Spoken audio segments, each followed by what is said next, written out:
अज्ञानतिमिरान्धस्य ज्ञानाञ्जनशलाकया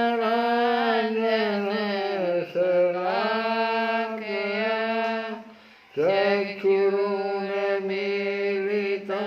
येन तस्मै श्रीगुरवे नमः। वसुदेवसुतं देवं कंसज्ञानोन्मर्दनं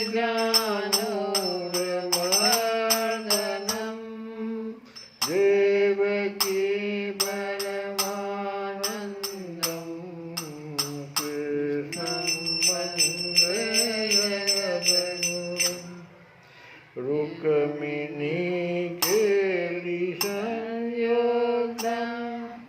पीताम्बरसुशोभितं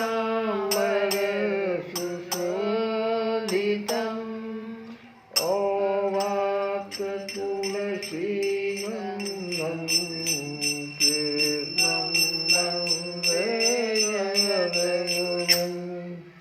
हे कृष्ण करुणा सिन्धु दीनबन्धु जगत्पते गोपेश गोपिकाकान्त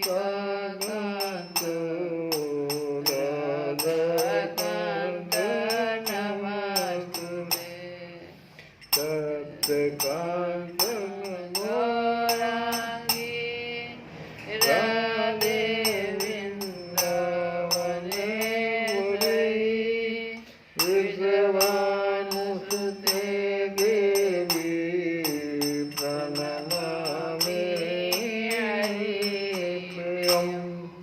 श्रीकृष्णाय वासुदेवाय हरे परमात्मने प्रणतः क्लेशनाशाय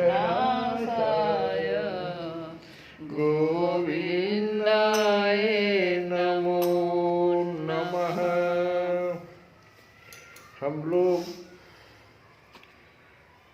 पिछली कथा में भगवान के द्वारा अर्जुन को कर्मयोग से संबंधित उपदेश को सुन रहे हैं।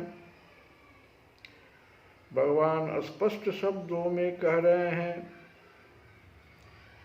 कि राजा को, नेता को, घर के मुखिया को शास्त्रों में जो विधि विधान बताया गया है, शास्त्र सम्मत कार्य जो बताए गए हैं, उसी का अनुसरण करना चाहिए, उसी के।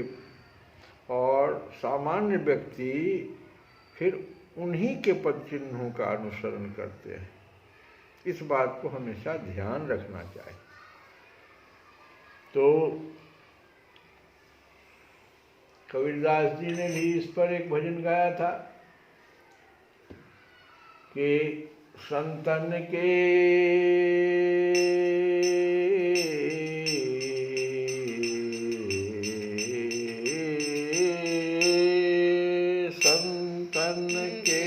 संग लाग रे तेरी अच्छी बनेगी।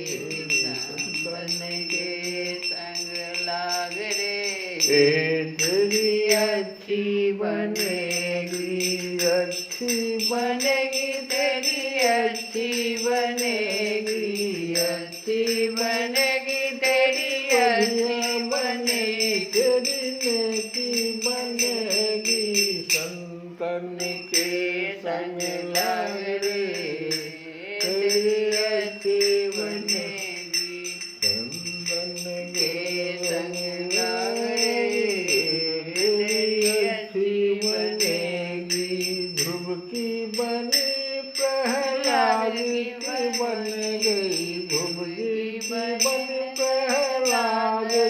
बन गई, राम भजन में लाग रे, तेरे अच्छी बनेगी, राम भजन में लाग रे, तेरे अच्छी बनेगी, संतन के संग लाग रे, तेरे अच्छे बनेगे, तेरे अच्छे बनेगे, तेरे अच्छे बनेगे।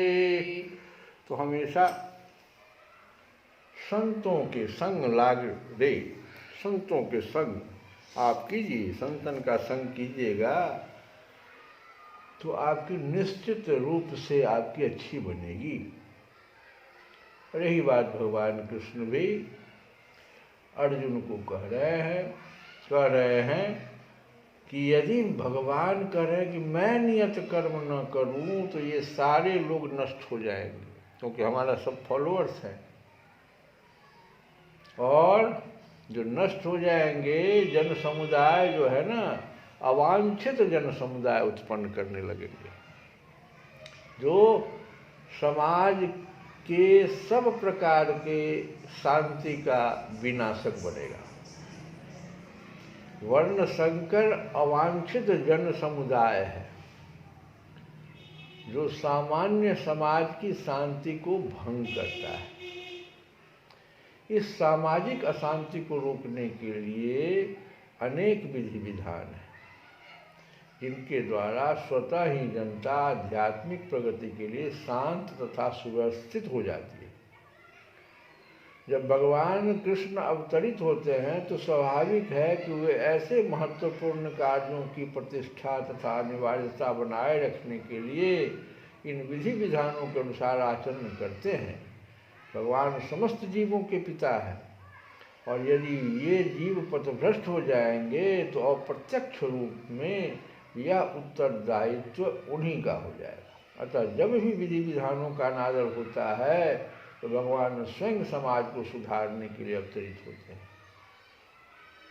लेकिन एक बात का हमें ध्यान देना होगा कि भगवान के पद चिन्हों का अनुसरण करना है, उनका अनुकरण नहीं। जैसा कि हमने कल भी कहा था, भगवान तो बाल्यकाल में ही गोवर्धन उठा लिए थे, बहुत सारा ऐसा कार्य किए जिसका अनुकरण हमको नहीं करना है। आज की कथा में शक्ता कर्मणि अविद्वांस यथा कुर्वन्ति भारत,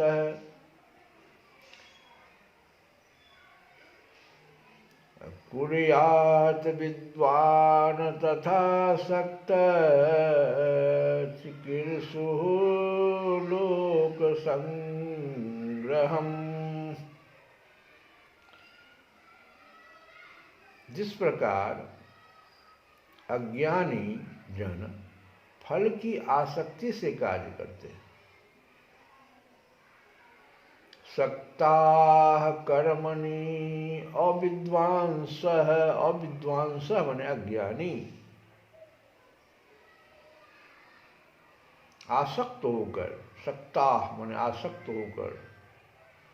तो जिस प्रकार अज्ञानी जन फल की आसक्ति से कार्य करते हैं, उसी तरह विद्वान जनों को चाहिए कि वे लोगों को उचित पथ पर ले जाने के लिए अनासक्त रहकर कार्य करें। एक कृष्ण भावना भावित मनुष्य तथा एक कृष्ण भावनाहीन व्यक्ति में केवल इच्छाओं का भेद होता है, सिर्फ इच्छा। एक आदमी कृष्ण भावना भावित है और उसी परिवार में एक कृष्ण भावनाहीन है, तो आप गौर कीजिएगा तो दोनों के इच्छाओं में भेद होता है। कृष्ण भावना भावित व्यक्ति कभी ऐसा कोई कार्य नहीं करता जो कृष्ण भावनामृत के विकास में सहायक न हो। यहाँ तक कि वह उस अज्ञानी पुरुष की तरह कर्म कर सकता है जो भौतिक कार्यों में अत्यधिक आसक्त रहता है, किंतु इनमें से एक ऐसे कार्य अपनी इंद्रिय तृप्ति के लिए करता है जबकि दूसरा कृष्ण की तुष्टि के लिए। अतः कृष्ण भावना भावित व्यक्ति को चाहिए कि वह लोगों को यह प्रदर्शित करे कि किस तरह कार्य किया जाता है। और किस तरह कर्म फलों को कृष्ण भावनामृत कार्य में नियोजित किया जाता है। न बुद्धिवेदं जनयेत अज्ञानां कर्मसंगिनां योषयेत् सर्वकर्माणि विद्वान् युक्तः समाचरण। विद्वान व्यक्ति को चाहिए कि वह सकाम कर्मों में आसक्त अज्ञानी पुरुषों को कर्म करने से रोके नहीं, ताकि उनके मन विचलित न हो, अपितु भक्ति भाव से कर्म करते हुए वह उन्हें सभी प्रकार के कार्यों में लगाए, जिससे कृष्ण भावनामृत का क्रमिक विकास हो। वेदैश्च सर्वरहमेव वेद्यः, यह सिद्धांत संपूर्ण वैदिक अनुष्ठानों की पराकाष्ठा है। सारे अनुष्ठान, सारे यज्ञ कृत्य तथा वेदों में भौतिक कार्यों के लिए जो भी निर्देश है, उन सबों समेत सारी वस्तुएं कृष्ण को जानने के निमित्त, जो हमारे जीवन के चरम लक्ष्य है। लेकिन चूंकि बद्ध जीव इंद्रिय तृप्ति के अतिरिक्त और कुछ नहीं जानता, अतः वे वेदों का अध्ययन इसी दृष्टि से करते हैं। किंतु सकाम कर्मों तथा वैदिक अनुष्ठानों के द्वारा नियमित इंद्रिय तृप्ति के माध्यम से मनुष्य धीरे धीरे कृष्ण भावनामृत को प्राप्त होता है।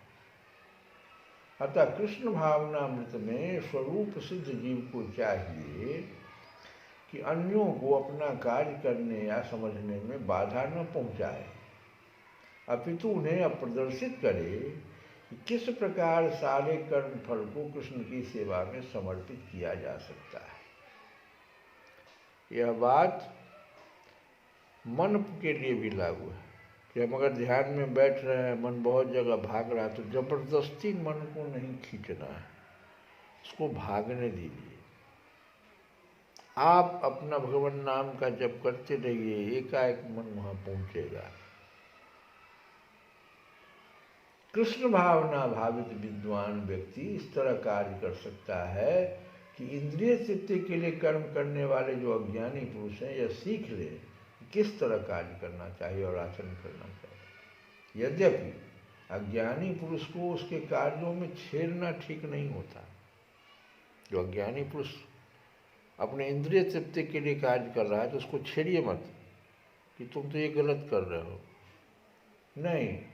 परंतु यदि वह रंच भर भी कृष्ण भावना भावित है आपके कर्मों से, जैसे आप कृष्ण भावना भावित है, आप सत्कर्म कर रहे हैं, वैदिक अनुष्ठान कर रहे हैं, आप अष्टजाम कर रहे हैं, तो वह रंच भर भी अगर आपके कार्यों में सहयोग कर रहा है, तो वह वैदिक विधियों की परवाह न करते सीधे भगवान की सेवा में लग सकता है। ऐसे भाग्यशाली व्यक्ति को वैदिक अनुष्ठान करने की आवश्यकता नहीं रहती, क्योंकि प्रत्यक्ष कृष्ण भावनामृत के द्वारा उसे वे सारे फल प्राप्त हो जाते हैं जो उसे अपने कर्तव्यों के पालन करने से प्राप्त होते। श्री कृष्ण गोविंद हरे मुरारे हे नाथ